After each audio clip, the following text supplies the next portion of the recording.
Bonjour tout le monde, c'est Cyrus Drou. Aujourd'hui, je vais vous parler de la poire d'angoisse. C'est un objet des plus énigmatiques recensés dans les musées européens.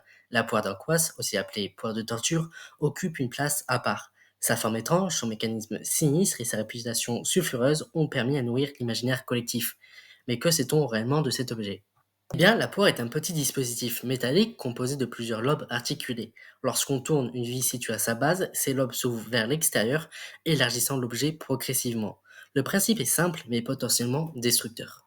Selon certaines sources, elle aurait été utilisée entre le 15e et le 17e siècle pour punir des actes jugés déviants, le blasphème, l'adultère ou la trahison. L'objet aurait été principalement inséré dans la bouche, puis lentement ouvert pour provoquer des lésions internes. Mais ces récits sont aujourd'hui largement remis en question. Aucun test juridique ou témoignage direct de l'époque ne décrit l'utilisation de cet instrument dans un contexte judiciaire ou inquisitorial.